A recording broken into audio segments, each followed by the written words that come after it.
I should like to try today to submit to you for discussion, nothing more, indeed a kind of theoretical analysis of the situation in which the radical movement finds itself today. I want to say from the beginning that I still consider the radical student movement and the black and brown militants in this country as the only real opposition we have. There is no other one, or if there is, at least it remained concealed to me. I hope that the analysis I try to give you is indeed a Marxist analysis, if Marxism means more than regurgitating concepts that were elaborated 100 years ago. It is difficult for me to engage in such a theoretical analysis when the things that are happening all around us seem to cry for action, no matter what action, for action so that we don't suffocate, so that we don't bust up. It is very difficult to engage in a theoretical analysis when the Orwellian language has become the normal medium of communication between the government and the people, and even to a great extent among the people themselves.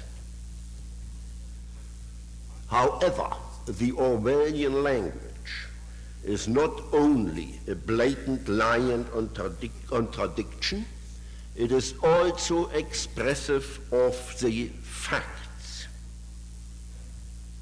We terminate the war in Indochina by extending it. We withdraw by invading. We dismiss charges against alleged massacres in Vietnam, I quote, in the best interest of justice, and so on and so on. It seems to me that here we have, strange as it may seem, the linguistic expression of the real contradictions of capitalism today. Because it is simply correct that this society can have peace only by preparing for war or by even waging war. It is simply correct that it can mitigate or temporarily resolve conflicts only by expanding and creating conflicts somewhere else. Now, the analysis I want to submit to you starts with two theses, which I shall now read. First, the close of the 20th century may well mean the advent of the first world historical revolution. Two, the progress of this revolution is countered by a counter-revolution. Preventive counter-revolution because there was no revolution preceding it. A preventive counter-revolution organized on a global scale and centered in the United States. A few words in illustration of these theses. The coming revolution, if it comes, and you will see this is by no means certain, the coming revolution will be a world historical revolution because for the first time in history, society disposes over all the resources for abolishing poverty and exploitation the world over. It will be a world historical revolution because of the emergence of a powerful revolutionary potential in the third world, affecting the metropolis of capitalism themselves in the rise of the oppressed minorities. It will be a world historical revolution because we have in China the development of a new form of socialism, not following the authoritarian bureaucratic model, and we still have the very existence of the Soviet Union and the Soviet orbit as perhaps potentially objective anti-capitalist powers. Now, against these prospects, indeed threatening for the system, we have the organization of counterinsurgency on an unprecedented scale at home and abroad. It is not only to prevent the revolution, it is also to counteract the aggravating contradictions of the capitalist system today. That is, most generally, the blatant conflict between the vast productive forces and their private control and utilization demands the increasing restriction, the increasing perversion and distortion of the productive forces. It demands constantly renewed plant obsolescence and waste. However, I think we see already today that even the most rigorously organized capitalist restraint and destruction of productive forces can for any length of time halt the decline in the rate of profit, the inflation, and so-called technological unemployment. Now this picture, and I will try to fill it out as I go on, this picture seems to corroborate one of the central theses of Marxian theory, which apparently were refuted by the actual developments in the 20th century up to now, namely the thesis that a truly socialist society is possible only on a worldwide scale, and that such a revolution would start in the most highly developed industrial country. In other words, the capitalist chain must be broken not at its weakest, but at its strongest link. Why this is so? Why this is so? I think we can see today very clearly. Just consider for one moment what a radical change in the imperialist metropole would do on a global scale. It would mean the collapse of the lackey regimes in the third world, and not only in the third world. It would remove a major obstacle to the development of the European revolutions. It would allow an independent development of the Chinese and Cuban revolution, and perhaps it would mean a political upheaval in the Soviet Union itself. Moreover, this new quantitative scope of the potential revolution suggests also a qualitative difference between it and the preceding revolutions.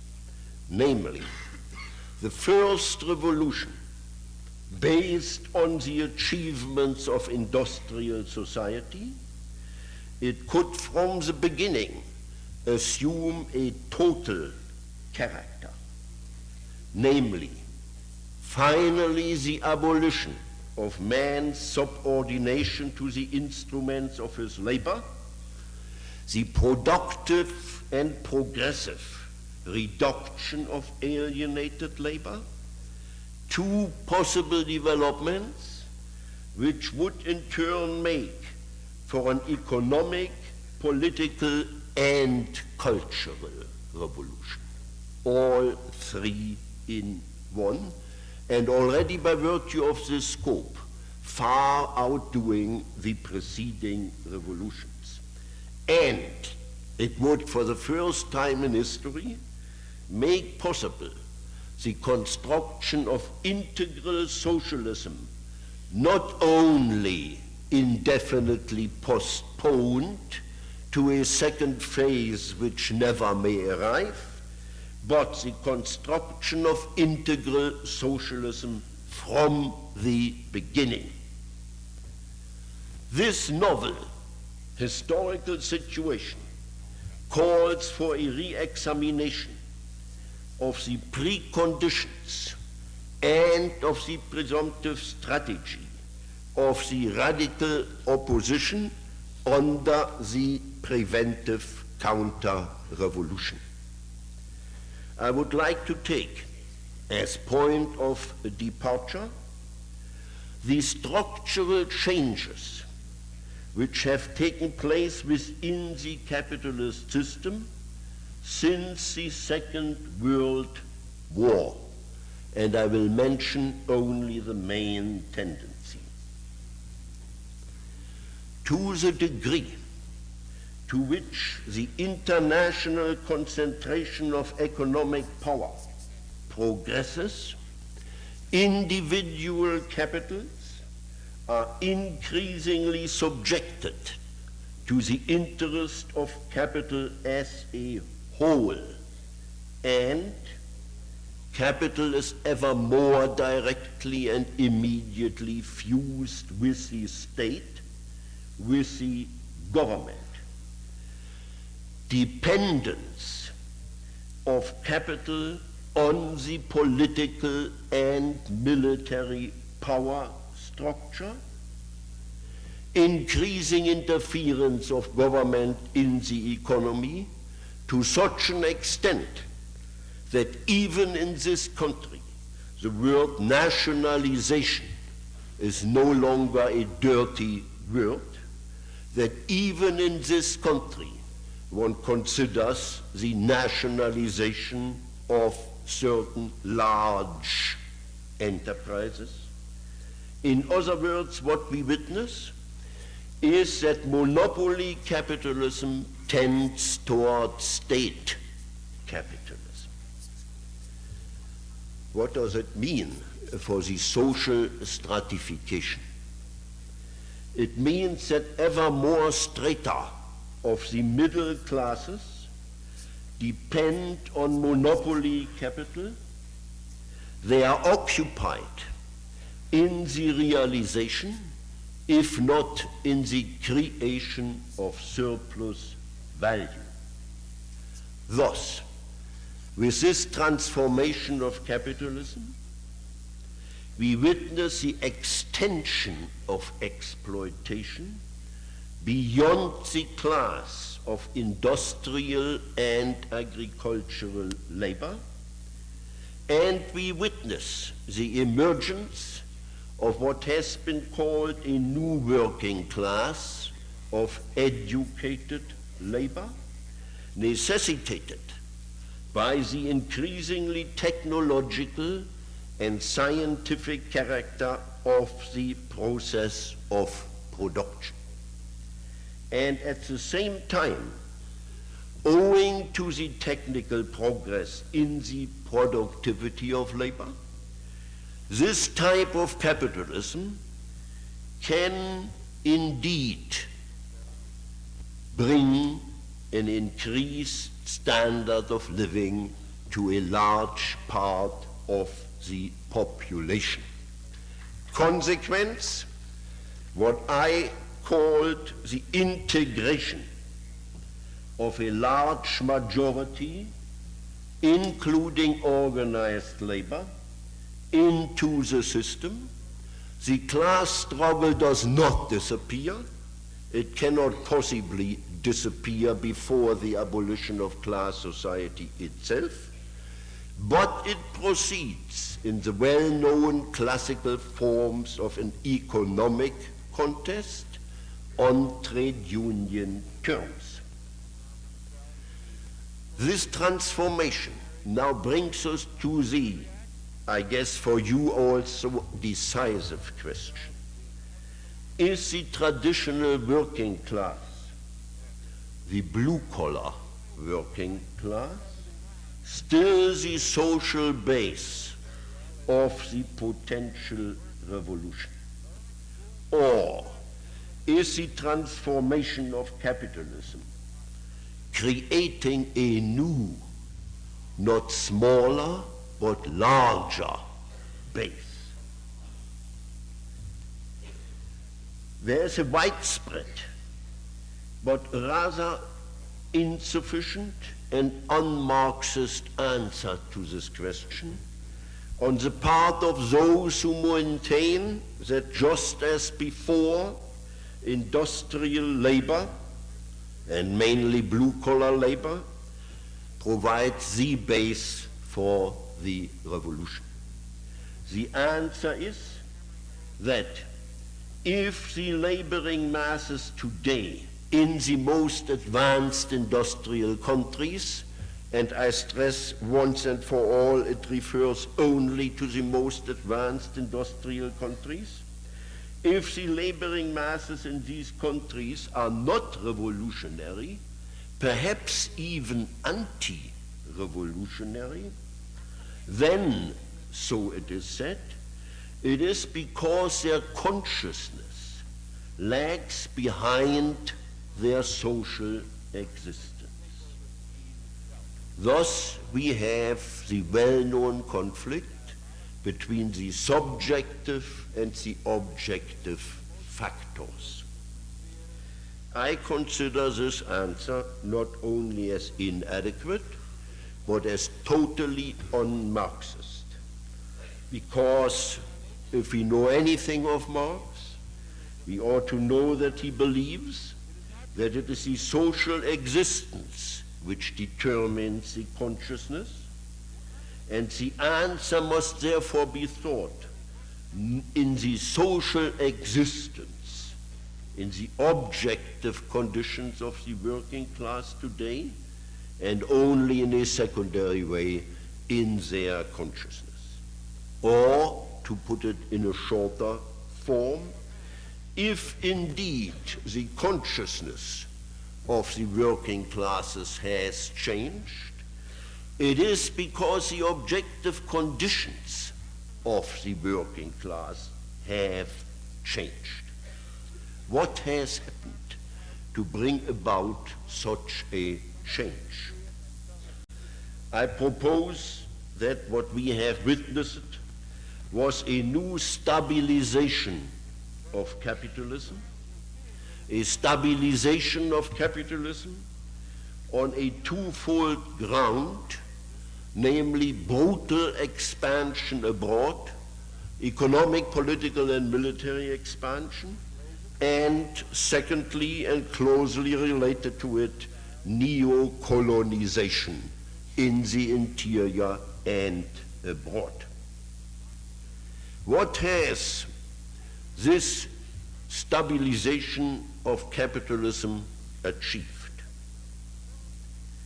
Competitive, scientific and technical progress has created whole new branches of industry and has enlarged the internal and external market, while at the same time the growing productivity of labor counteracted the decline in the rate of profit and made possible that relatively high standard of living for the working classes.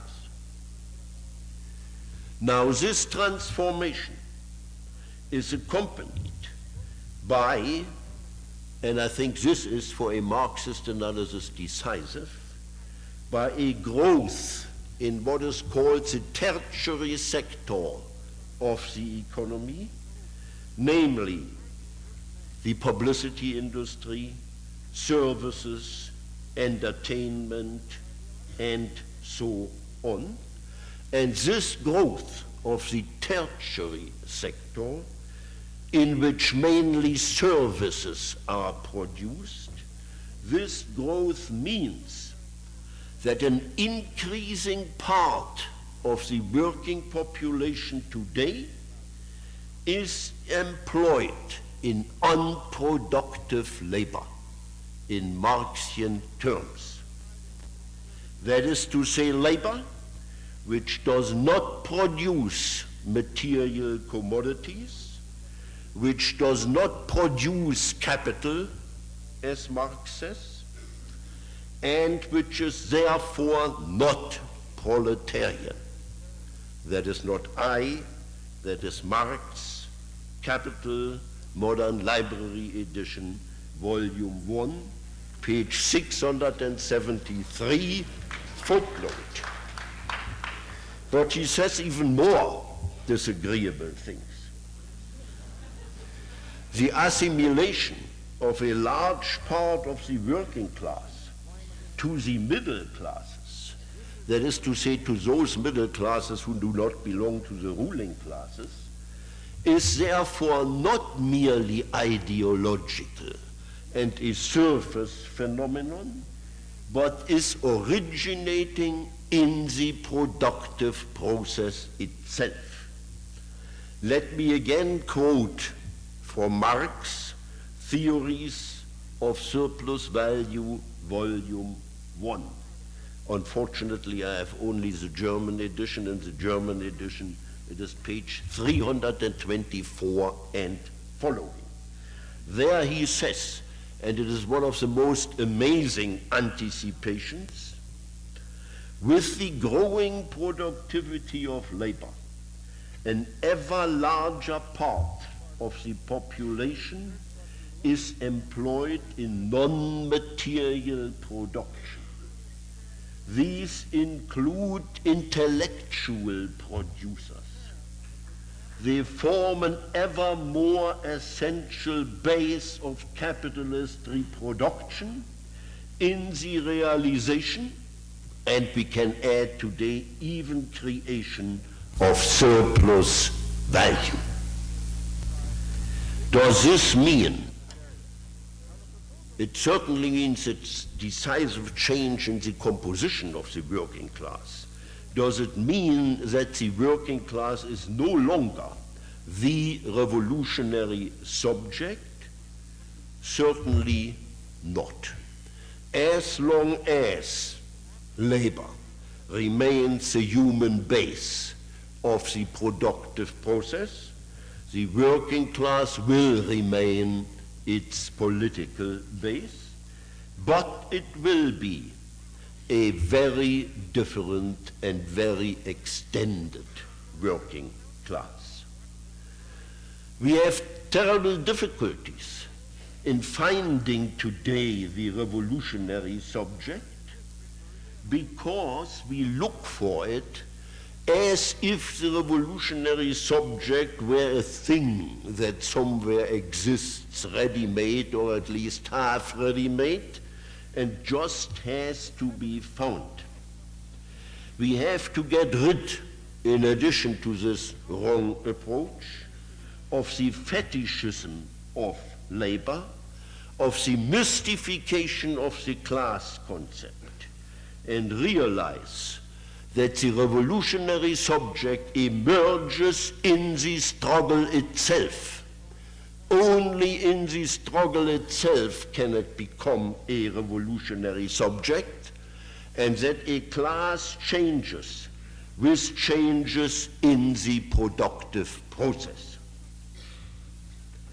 These changes suggest, first, that the revolutionary subject would be an extended and transformed working class in which labor, in the traditional sense, blue-collar labor, would only be one and at present the least active element.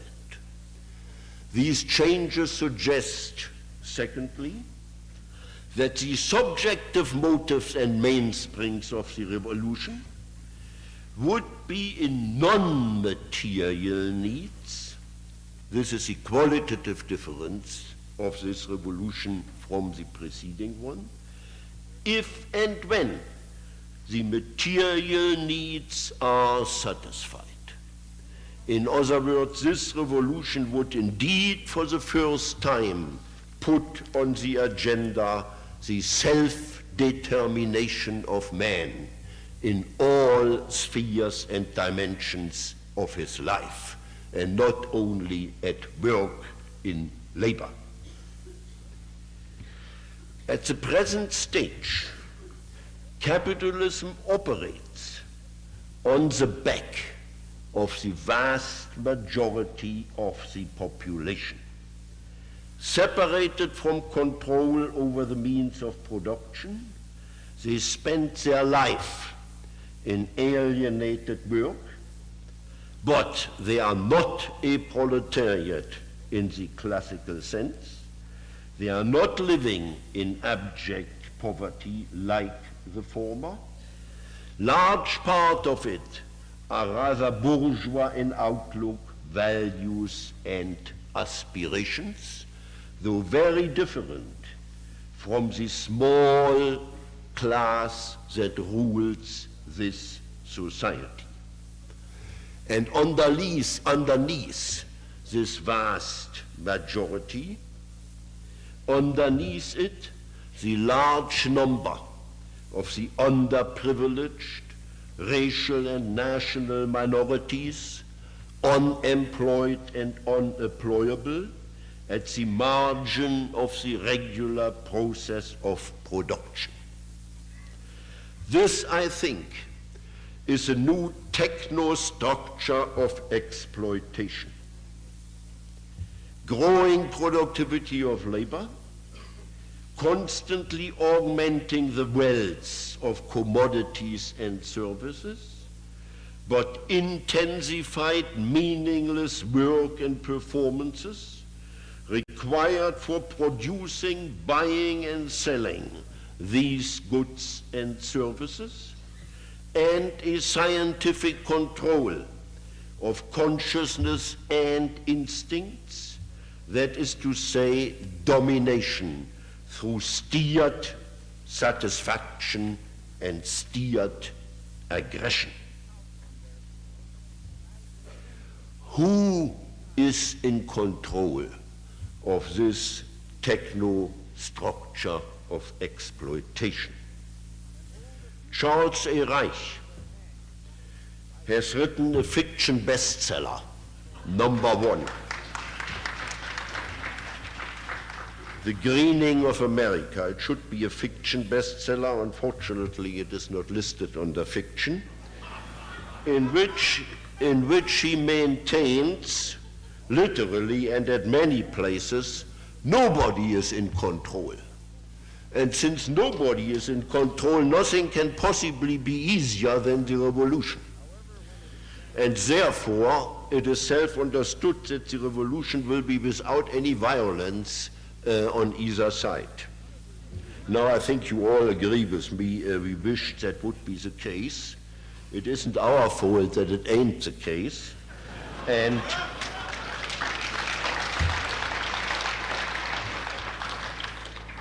I think it can pretty clearly be answered who is in control. However, there is one decisive difference. Those who are in control, those small groups of military, of politicians, of economic power, they are no longer, and I think this is important, they are no longer a ruling class which develops the productive forces, but rather it does the opposite, perverting and destroying them in the service of an ever more desperate offensive system. Offensive to such an extent that even its offensive abroad is no longer primarily economically founded, but driven by the all-out struggle against communism in the interest of prolonging the status quo.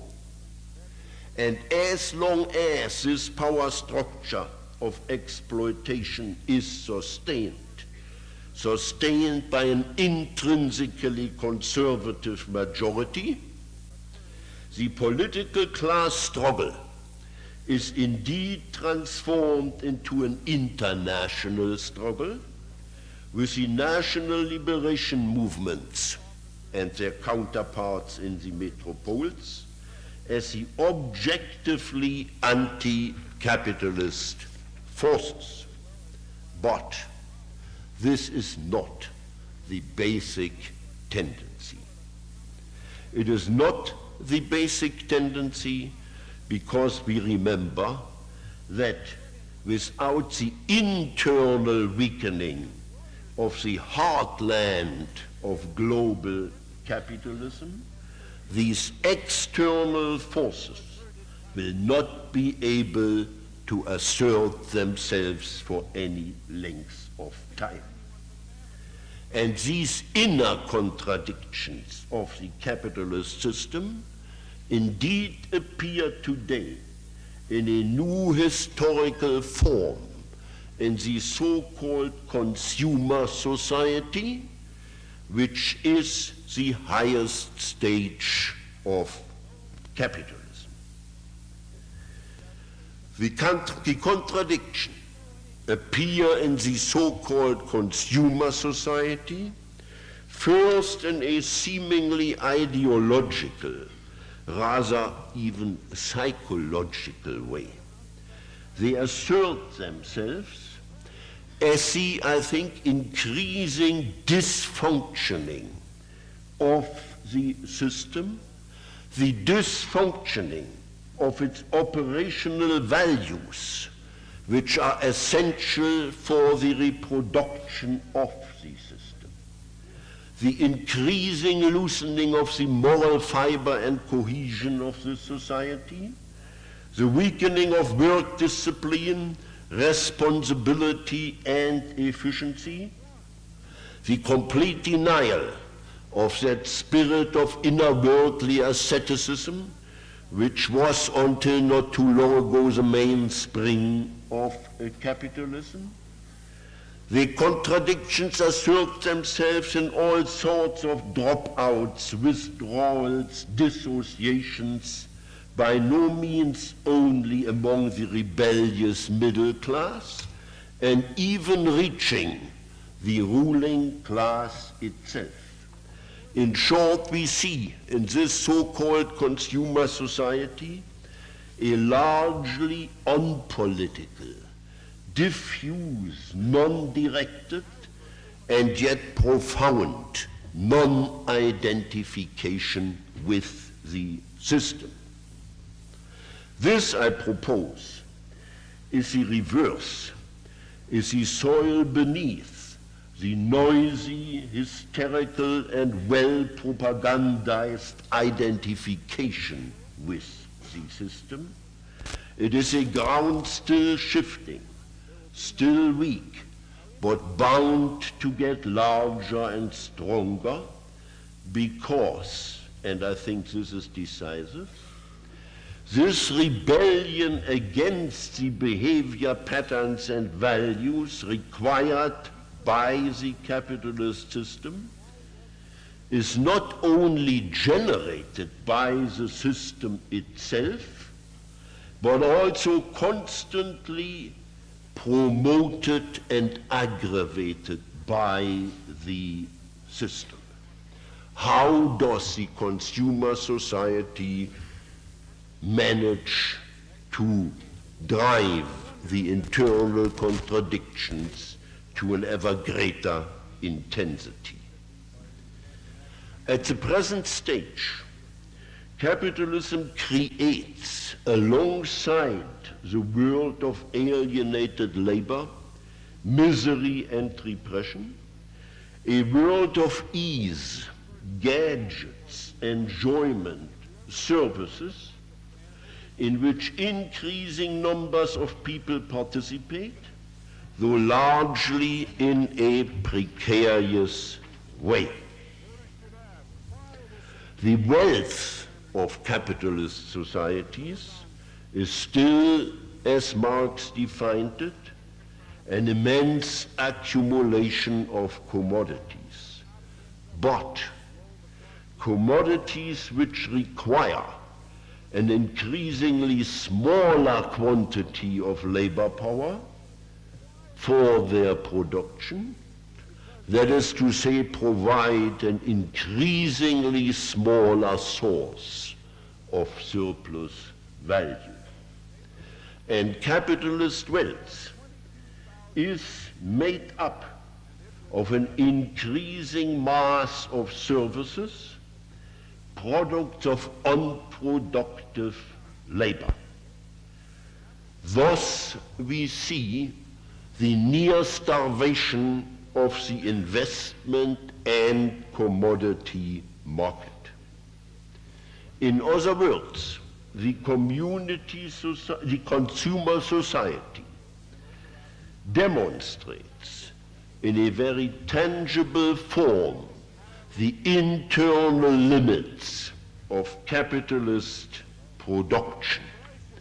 Or could it be that the consumer society is the grave digger of capitalism? Let me read to you a non-technical description of this internal development, which I found in the French paper Le Monde.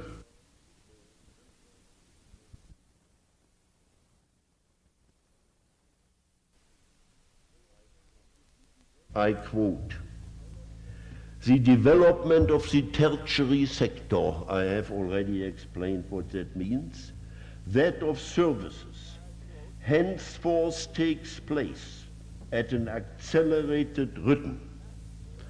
It absorbs growing demands and calls for ever increasing unproductive investments. That is to say, investments that no longer yield the necessary rate of profit.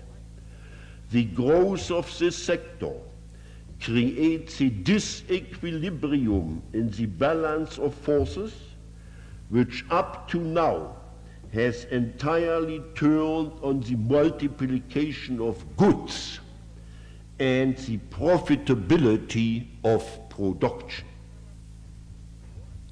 It is not a paradox if the producer begins to recede more and more before the consumer, if the will to produce weakens before the impatience of a consumption for which the acquisition of the things produced is less important than the enjoyment of things living. The revolt of the young generation against the consumer society is nothing else than an intellectual manifestation of the will to go beyond the industrial, that is to say, capitalist era, nothing else than the search for a new profile of society beyond a society of producers. This is a sense in which the consumer society may well become the grave digger of capitalism. And you have seen from the last paragraph I read to you how here the rebellion of the young is understood far better than in most cases it understands itself, as indeed an expression and outflow of tendencies that go on in the production sphere of the society itself. That is to say, of basic tendencies and not only of ideological tendencies. I will now, what I promised to do, try to give a very brief sketch how I see the situation of the radical movement today. And I will be perfectly frank. I believe that the more the movement, in spite of its apparently elitist character, expresses an objective, radical potential in the society at large, the more it articulates, though often unconsciously, the internal contradictions at this stage in their new historical form. And that is why the ruling class today, far more intelligent than we give it credit for, knows perfectly well where the enemy in their own country is. The full weight of suppression is directed against the black and brown militants and against the schools, colleges, and universities. It is not directed against organized labor. It doesn't have to be directed against organized labor. This is the preventive counter-revolution. Not yet the American fascism. We are far from a fascist form of government, but some of the possible preconditions are emerging. They are well known to you, and I just give you a list. The courts, more and more used as political tribunals, the reduction of education and welfare in the richest country in the world, anti-democratic legislation such as preventive detention and the no-knock laws, economic sanctions if you are politically and otherwise suspect, the intimidation of the mass media, the self-censorship of the mass media. These are very frightening signs. You can say history repeats itself. It never repeats itself in the same form. The fact that we cannot point to any charismatic leader, the fact that we cannot point here to any SS and SA simply means that these are not necessary in this country, that other organizations can, if necessary, perform the job they performed, perhaps even more efficiently. And I don't have to tell you which organizations I have in mind. Now, in the face of this counter-revolution, the movement is badly hit, deprived of formally effective action. What was all right still a year ago can no longer be done today, divided in itself, and in search of a new strategy. What I suggest is that what is at stake today is the self-preservation of the movement as a political force. And that would mean one step backward in order to be able to take 2 steps forward. I would like in these terms to discuss very briefly. I can make only short remarks. First, the division within the movement. Secondly, the problem of alliances and the extension of the base. Thirdly, the question of organization versus spontaneity. Fourth, from personal to social liberation. And fifth, self-destruction, anti-intellectualism. I'm afraid I can, as I said, give you only very few remarks. That would be delightful if you would take them as material for discussion. Now, first, the division of the movement. Let me start by saying that the division of the movement itself is not necessarily detrimental. We have seen that in Russia, where the split between Bolsheviks and Mensheviks did not exactly prevent the Russian Revolution, and we have seen it in China. The division makes sense, can make sense, if it is a question of a realistic mass strategy, if it is a question of testing of consciousness, strength, readiness, and so on. But ideological differences and divisions become utterly irrelevant and ridiculous where such a mass base is only to be created.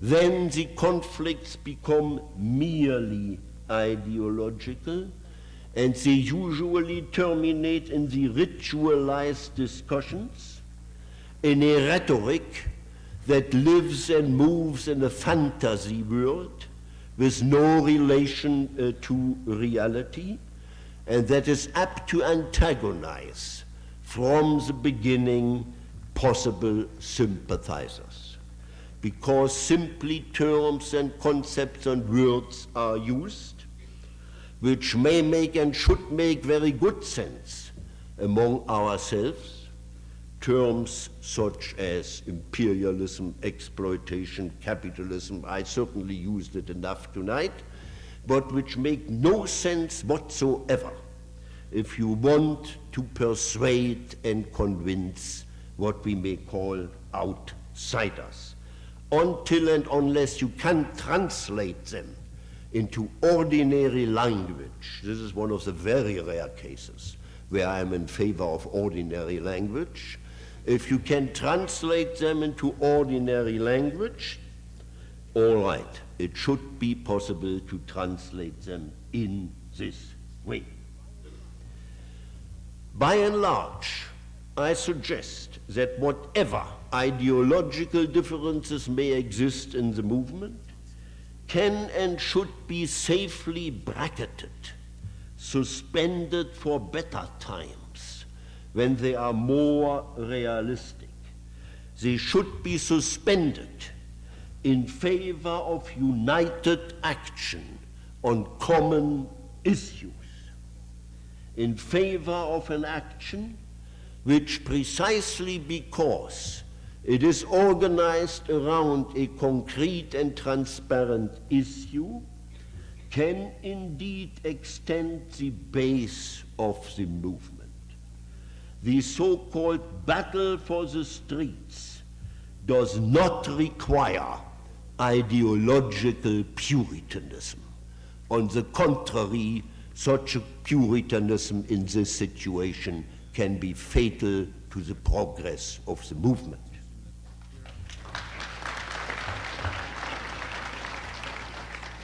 Second, the problem of alliances and of compromises. I'm sorry, and it took me a long time to admit, and I'm still willing to be convinced or persuaded of the opposite, but I believe that under the counter-revolution there is indeed such a thing as a lesser evil. It has been a lesser evil. It has been said that a true revolutionary knows when to make compromises and what compromises to make.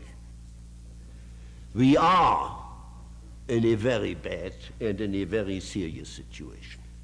A situation in which even such things as a fight for the recovery and restoration of civil rights is and should be on the agenda. In such a bad situation that it is almost horrible to pronounce it, even some temporary alliances and compromises with certain liberals seem to be on the agenda.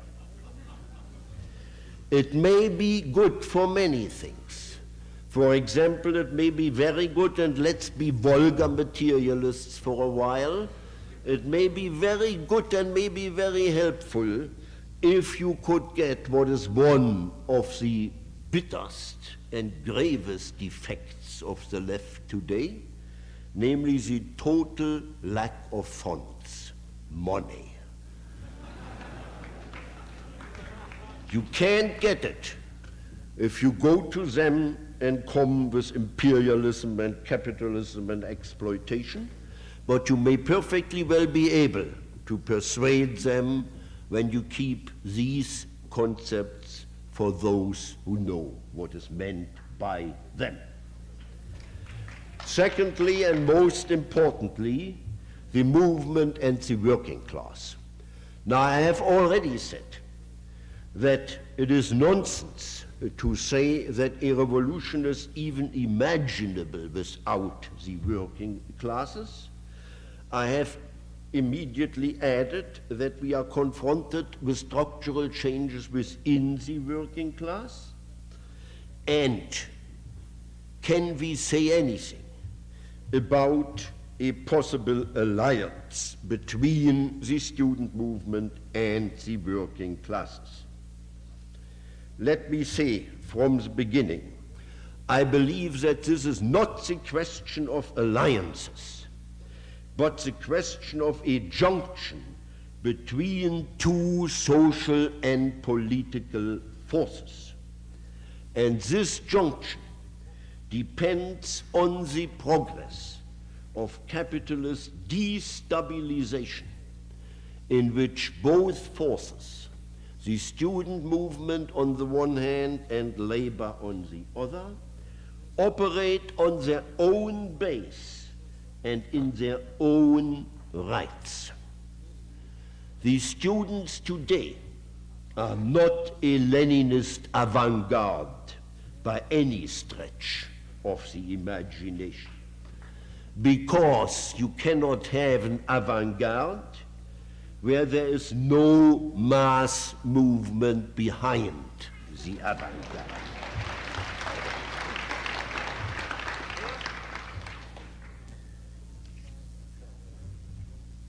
What does that mean in practice?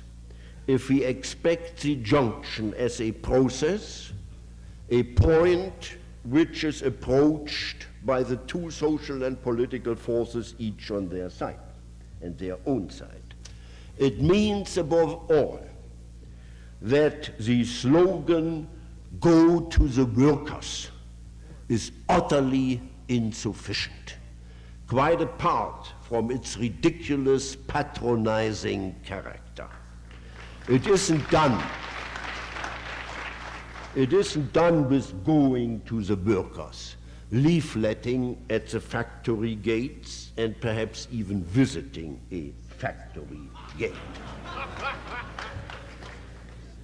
Rather, either you really become a worker and continue to work in the factory, or we have a division of functions, for which I will give you an example that was tested and tested with success in Italy, which has some experience in these things. The proletarian left, that is the name of the organization of which I speak, has decided to change its strategy and to arrive at a complete division of functions. That is to say, the students work out their information and propaganda material and give it to the base committees in the factories, which consist exclusively of workers and which will use this material the way it fits their own situation. That is only one example how there can be cooperation with division of functions and without trying to obliterate the obvious gap between these two forces today. Fourth, the question of organization. I believe, and I said it before, that the traditional mass parties of the past are outdated. Again, outdated, primo, because there are not yet any revolutionary masses. You cannot have a mass party if you don't have any masses. Secondly, because these centralized mass parties were part and parcel of the system of parliamentary democracy. And parliamentary democracy is no longer a vehicle of radical change. These centralized mass parties can easily rendered ineffective by the removal of the leadership. Instead, what seems to be shaping up, what was tested in France and in Italy, is the centering of the movement on local and regional organizations of a united front with bracketed and suspended ideological differences, local and regional committees capable of organizing popular rather than radical actions on common issues. Issues are there plenty. It is today a question of organization and coordination. I want to stress it here, and it somehow hurts to stress it. But I believe that the period of beautiful spontaneity, the period of personal anti-authoritarianism, of hippie rock and shock, that this heroic period of the movement is over. Not because the movement has become weaker, but because it is growing and is becoming more serious. This heroic period is over because the establishment has become self-conscious of the danger of its power in organizing the counter-revolution. The establishment has become immune against shock, completely immune against ego trips, styled as political actions.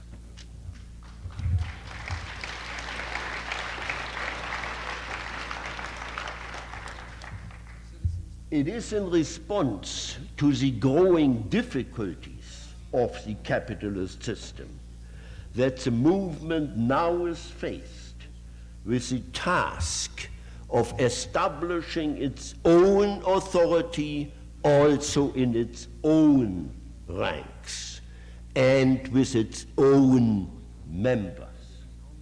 No premature anarchism. Anarchism may be good. I believe, and I said before, that a strong element of anarchism should be incorporated into Marxism. To do it now in the face of a deadly, powerful enemy, it is premature. What remains is that there can be no social liberation without personal liberation, but also no personal, no individual liberation without the political struggle against prevailing in unfreedom on a social scale. Now, what about the framework of action? What strategy is left under the counter-revolution? I can think of a no better characterization of a strategy than the one given by my young friend Rudi Dutschke when he spoke and still speaks of the long march through the institutions. The long march through the institutions. This is not and does not mean, and never was supposed to mean, the deadly game of parliamentary democracy. Today, all radical opposition is necessarily extra-parliamentary opposition. You just cannot compete in the pseudo-democratic process. You are not millionaires, and you are not able to buy the machinery which is required in order to be successful and influential in this process. So certainly not the pseudo-democratic process, but I think one can still, relatively generally at least, define what is meant by this strategy. First, such a strategy does include demonstrations, extended demonstrations, well-organized demonstrations for clearly identified issues.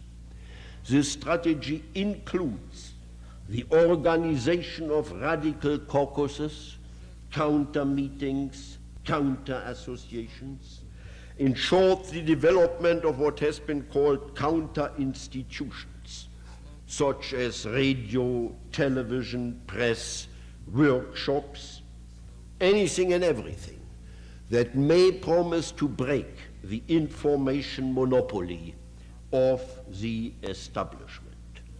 But above all, the long march through the institution means going into the institutions, learning how to do the job, which hopefully you will show others how to do it in a free and freer society, learning how to do the job, educating yourself and others on the job, and preparing for the time when the job has to be done for a new and for a free society. But against this not very attractive and certainly not very spectacular strategy, we have what I now really call the pest that infects the new left. A handout to the establishment, one of the fifth columns of the establishment in the new left, namely the widespread anti-intellectualism that has infested the movement. If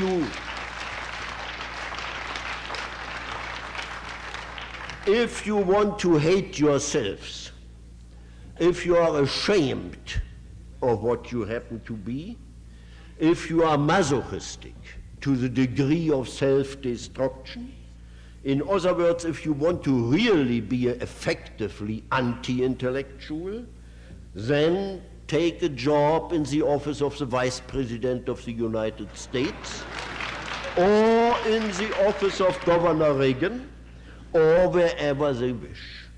because they certainly know how to do that much better than you do and much more effectively.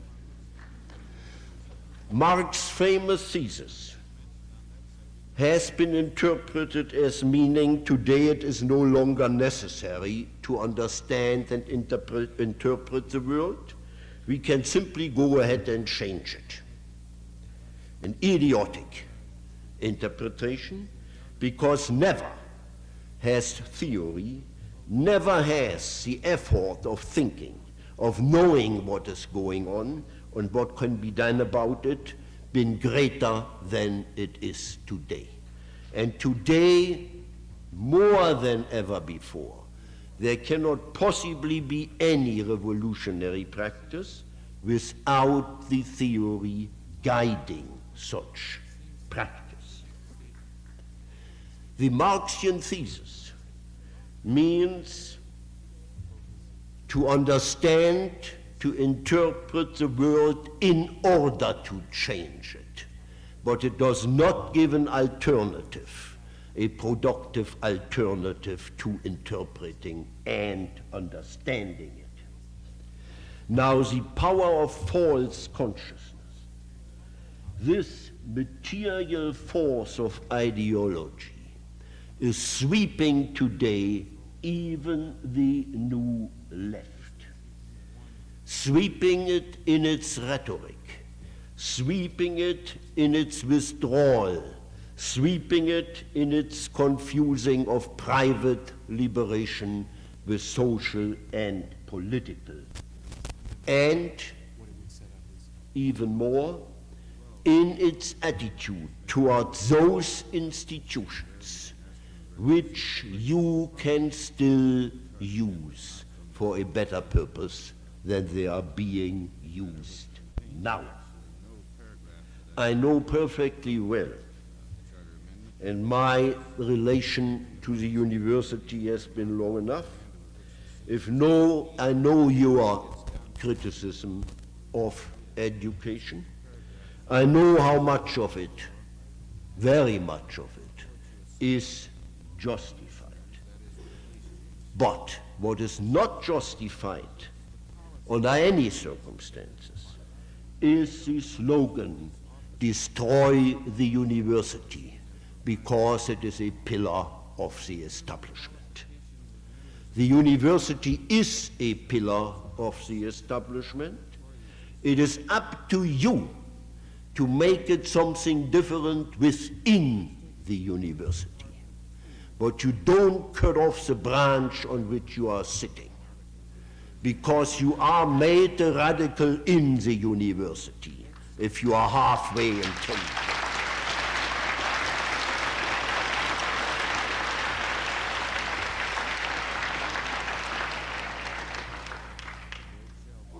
In other words, not destroy, but radically reconstruct the university. That should be the task. Because today, the demand precisely for radicals should be not less education, but more education. We need infinitely more education than we have now in order to be able to cope with the things that will come and will come very soon. Again, if you want to destroy the universities, leave it to the power structure. That is exactly what the power structure is doing. And you have only to look at your own budget in order to see how effective they will be able to do it. So do not compete with people who can do it infinitely better than you can.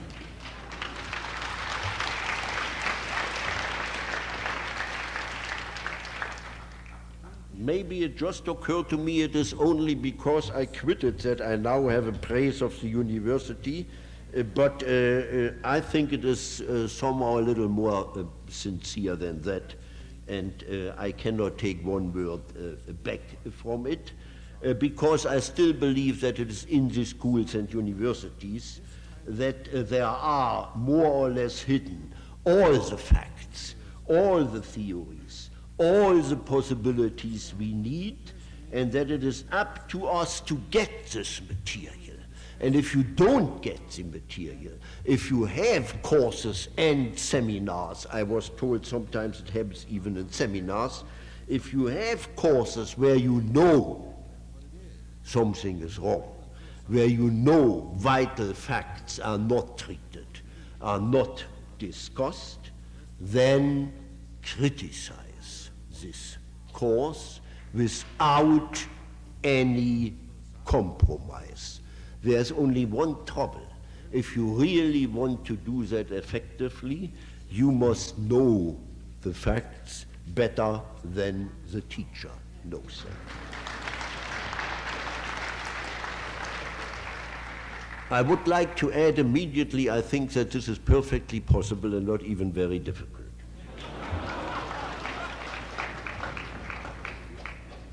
Now let me conclude by repeating, which I think is really one of the main points, that neither the sexual revolution, if there was such a thing, nor any other personal or individual or group liberation will be a vehicle of social liberation unless these private and particular liberation movements transcend individual and group gratifications, unless they are subjected to a new rationality and become part of a theory and practice of social change. I started by saying how strong the desire, the need is for action.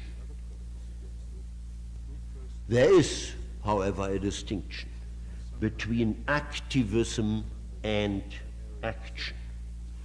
All revolutionary action is based on popular support. In this country, this popular support is shaping up in the ghettos. It does not yet exist for the student movement. Violence is institutionalized in the establishment. The movement can only defend itself against violence. It is not and it cannot be on the offensive. There have been enough martyrs and enough victims. As I said at the beginning, you have to preserve your strength as a political force. You have to become those who prepare the soil, the minds and the bodies for a new society. If you don't do it, who does? And you have to do all this while you are still alive, while you are still young, while you are still capable of thinking, of talking, of loving, and of resisting and fighting. Thank you.